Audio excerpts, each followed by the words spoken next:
Hey guys, welcome back to the channel. Today you are going to be learning the 9 top red flags that you need to be aware of, that you need to be looking for when you are trying to buy a new house here in Las Vegas. Hi guys, my name's Tom. I help people move to Las Vegas. I love living here. I help people live here. It's really an amazing city. So if you want to learn more about Las Vegas, please subscribe. And with that, let's get right into the top 9 red flags that you need to pay attention to when you're buying a house.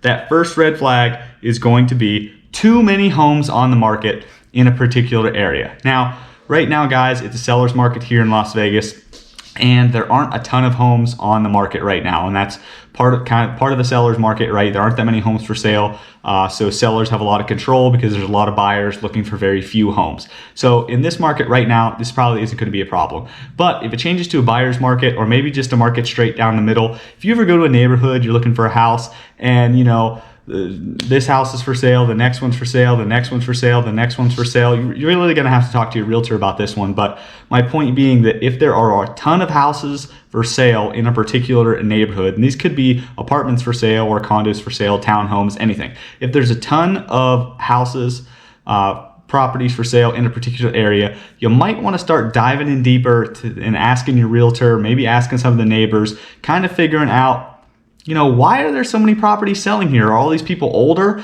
and now they're trying to downsize, maybe move into retirement communities, something like that? Or is the crime rate going up, or has something else happened? So that's a big red flag you definitely want to look out for. And before we go any further, guys, pop down to the comment section if you have a red flag that you think people need to be looking out for when they're buying a house here in Las Vegas or anywhere else in the country. Pop that down in the comment section below. You can also text me or call me if you want to tell me that red flag directly. All right, with that, guys, let's pop over to the number 2 red flag, and that is going to be schools enrolling less students. So typically here in Las Vegas and a lot of places around the country, schools will keep enrolling kids until they reach their maximum number, the maximum number of kids that can actually attend school at that particular facility. So if you see a school or multiple schools in an area that are enrolling less kids than they used to be, or maybe that number is keep going down, or maybe they've consistently been under that maximum number, that could possibly be a red flag saying that the neighborhood's not as desirable because the school's not as desirable, or the other way around. This has a lot to do with the parents moving into the area, the age of the kids. A lot of different factors can come into play. Of course, school ratings, schools are rated in all sorts of different places, all sorts of different ways. Some good places you can look up school ratings here for Las Vegas would be niche.com or greatschools.org. They have some great stuff, and check them out definitely before you move anywhere, trying to figure out the best place for your kids to go to school, figure out what those school ratings mean, especially because, like I said, there's a lot of different ratings. But if you see schools consistently under enrolling students, or that number decreasing, that means people are probably moving the area, and there's got to be a reason, that means people are probably leaving the area, and there's got to be a reason for that. So dig in a little bit further as to why that's happening, because that could be a big red flag. That third red flag is going to be a nearby industrial zone. So this could be something, even like a gas station next door up into an enormous warehouse or an enormous industrial facility with heavy equipment and construction and all that stuff, kind of stuff going on. So if you're moving into an area and maybe that's kind of in your backyard, right over the fence, maybe you want to think twice about living there because you don't know what kind of noise is going to be happening in the area. That's probably going to effectively drive property values down because other people and realtors are going to see that and say, hey, maybe I don't want to live next to an industrial zone. And there's all sorts of other hazards too. There's possible health hazards, chemical hazards, the list goes on and on, guys. But you need to talk to your realtor and maybe bring in a different kind of specialist that can kind of tell you about possible health hazards about living next to a large facility like that. But basically, guys, the gist of it is that's definitely going to drive property values down. So that is also a big red flag when you're looking for a home. Before we go into number 4, guys, I just wanted to remind everybody, these red flags are really important. I feel like people get too focused on the home, and I've seen this before, and I've even personally done it myself when I was personally buying my own home. You get too focused on the home. You need to look at the bigger picture. You can change your home. You can knock down walls. You can paint it a different color. You can add an addition. You can, destroy part of the house and rebuild it. All sorts of things. But you have no power over the neighborhood, whether it's HOA or not. No matter what the neighborhood looks like, you don't have the power to change that. You don't have the ability to change that. So the neighborhood is really important, guys. It can have a lot of effect on your property value. It can have a lot of effect on a lot of different things, including your health. So make sure you keep your eyes wide open, look at the neighborhood as well as the home. And that's, again, why these red flags are really important, because these are things that are taking place in your neighborhood that are going to affect you, your home, and everything in the area. With that, guys, let's jump to number 4, and that's going to be empty storefronts. So a large amount of empty storefronts in a particular area is going to signal a poor microeconomy, right? That's going to signal that the people in that area don't have the disposable income to, essentially purchase products that would be in those stores. Now, just because people in an area don't have a large amount of disposable income, that doesn't necessarily mean that the area is bad, but what it does mean is that the economy might not be doing so well in that area. And if that's the case, and you're looking for a local job or something like that, a poor economy, the neighborhood might be beautiful, but a poor economy in that area means that it's going to have a harder time finding a job. You're going to have a harder time finding a job. There might be people in your neighborhood who, same thing, can't find a job or are losing their job, and that can lead to foreclosures and other, terrible things in the housing market that can affect your property value as well as the property value of everyone in the neighborhood. So make sure you keep an eye open for a lot of empty storefronts, and make sure you really do your due diligence there. Figure out why those storefronts are empty, and then make an informed decision from there. Number 5 is going to be a Stepford community. Now, you've probably seen the show Stepford Wives. So what I mean by Stepford community is a community where everything looks the same. The houses are all identical or very similar.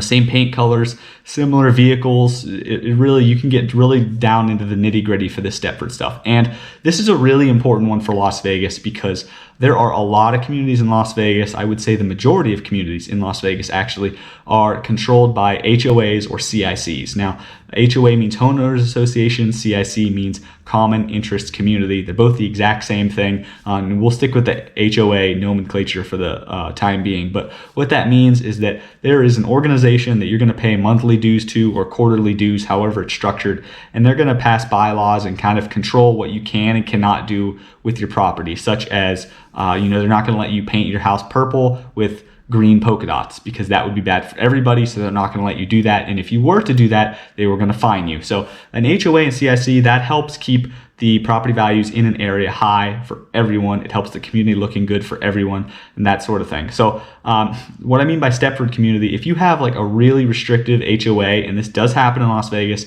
and it happens all over the country, if you have a really restrictive HOA that really does not let anybody break apart or have any kind of a different house or a different property or different landscaping, anything like that, that can possibly be a huge problem because maybe you have an RV or maybe you do want to paint your house, even if it's just a pretty benign color, like you don't really like the tan that your house is painted and you want to paint it gray. The HOA still might have a problem with that. So you need to make sure that the HOA or CIC, whatever organization controls your community, isn't going to be so restrictive that it's going to put a damper on your lifestyle and the lifestyle that you want to live. So definitely check into that, because once you buy that house or in that community, you're going to be limited by that HOA down to the rule of law. And fun fact, guys, if you were to do something, say, even just like build a patio in your backyard, the HOA found out about it, and then they said, no, you have to tear that patio up. If you said no and they fined you,